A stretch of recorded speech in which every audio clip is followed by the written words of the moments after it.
As you know, I'm a trained medical doctor. I was trained at St. Mary's Hospital Medical School of London University. I had the honor and the privilege of being selected as one of the resident doctors of my own university, and then I had the extreme honor of being one of the last students of Sir Alexander Fleming, who discovered penicillin. I'm telling you this to let you know that I was brought up in scientific environment of medicine.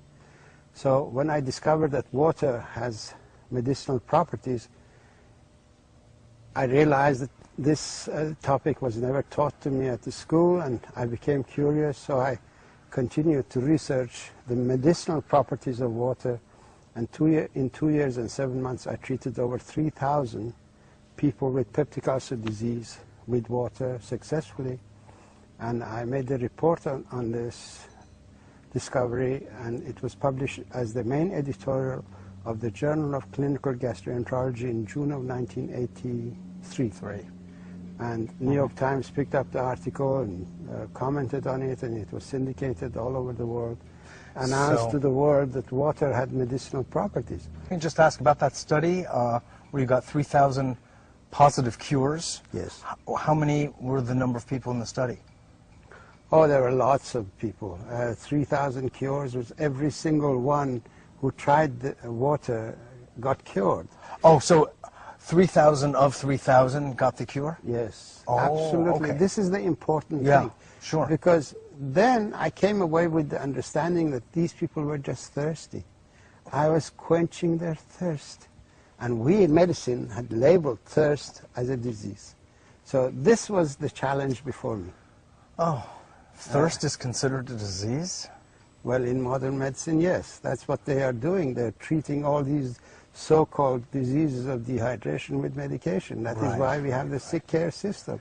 That is why we have a so-called sick care system that is costing this nation, American people, $1.7 trillion every year, and it's rising to 12% every year. Well, because we in medicine never understood water, never realized that water is important, and we've always thought that it's a solid matter that dissolves in the water in the body that's important.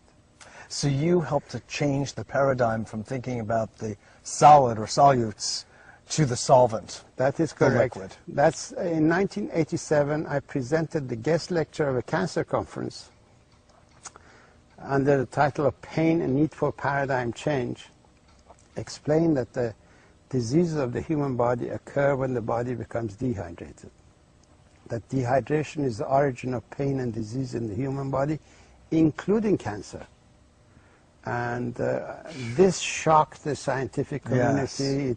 Yes. It really shocked them to total silence at the conference. But one by one afterwards they came and thanked me for this information, because I had explained to them it's not this one item, one particle or another particle that causes the disease. In my approach, it's a system upheaval. A system, when a system is not functioning, it's that system that produces symptoms of dehydration that we've assumed to be disease conditions. So basically what you're saying, doctor, is that virtually all, if not all, diseases are really caused by systemic dehydration. All diseases are either states of dehydration, complications of dehydration, or consequences of dehydration. And water is a nutrient. It is the deficiency of this nutrient in the body that causes the health problems. Depending on where this nutrient is missing in the physiological arena of the body, that area begins to manifest the symptoms of that deficiency. And we have labeled these symptoms of deficiency as diseases, because water is the main source of energy to all living things. It is water that energizes all physiological functions. When you break down meat, a chunk of meat, unless water is there to break it down, that meat is absolutely useless. It has absolutely no energy for your body. It is only when it's hydrolyzed, broken down by water, that the energy of meat comes out. but it's actually mostly the energy of water that is given to the meat. The process of hydrolysis is a metabolism of water, and the medical community has assumed that water has absolutely no metabolism. It's an inert substance. It is a solvent, a means of transport, and a packing material. These are three life-sustaining properties of water. But water has three other life-giving properties. The life-giving properties of water are it produces hydroelectricity where you need electricity, when you need energy. All neurotransmission system depends on energy produced by hydroelectricity at the cell membrane of the nerve tissue. Then you have the process of hydrolysis, which energizes whatever it breaks down. And then you have the adhesive property of water, which assembles everything together. So these are the life-giving properties of water that we in medicine never understood. And this is what I brought out, and I published in my book, Your Body's Many Crimes for Water. As you know, each cell is in a water environment, in the same way as we have satellite dishes to bring information to people. The cells of the body have their own satellite dishes for watery environment. They receive information, and they process that information. Now, in dehydration, this satellite system is shut down. All the receptors go into the cell, and the cell has no means of connection to the outside. So it doesn't recognize there is a cell next to it. So it begins to grow and expand and expand. So it breaks boundaries, and that's why cancer becomes a lumpy thing, because its receptor system of the cells have gone. I see. There is a lot of... How about, though, then in rehydration? If they come back. They come back. And a lot of people have actually been... And then the tumor and the cancer cells will actually reduce and dissolve? There are quite a number of testimonials in the book Water Cures Drugs Kill of people whose cancers have disappeared. Lymphoma has disappeared, cancer of prostate has disappeared. And they all go, because we need to study water as a anti-cancer medication. Once we do that, for each different discipline, we need to have a protocol for that. Sure. But personal observations of people is that their cancers have reduced. Basically, you need water in order to survive. You need the minerals. The essential minerals are calcium, magnesium, potassium, selenium, zinc. These are the intracellular minerals. If you give the body this mineral or eat a diet that contains these minerals, you also need salt. For every quart of water, you need a quarter teaspoon of salt, because there are two oceans of water in the body. One ocean of water is inside the cells. The water that you drink goes into the ocean inside. And the salt that you take keeps some of that water in the ocean outside of the cells. These two oceans have to be in balance in the same way as Atlantic and the Pacific have to be in balance. Once you take the water, you take salt, you take these minerals, no disease will have a chance to appear. Then you need the right diet for repair mechanisms and for raw materials, for neurotransmitter formation, for creation of proteins and so on. We teach this to the school children. We can save them from a whole lot of problems. Obesity? Obesity is a complication of dehydration. We can save children from complications of dehydration. Their education ability will improve. Their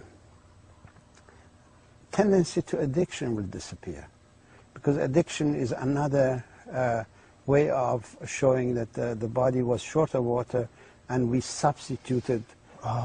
When you drink water, you secrete endorphin in your body.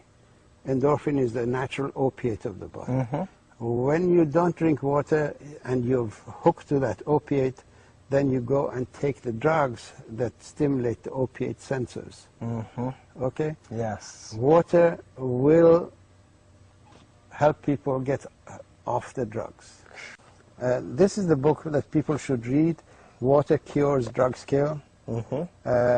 This is 28 pages of explanation of why dehydration is the origin of disease, and there are 186 pages of how water cured the incurable diseases when the pharmaceutical drugs could not.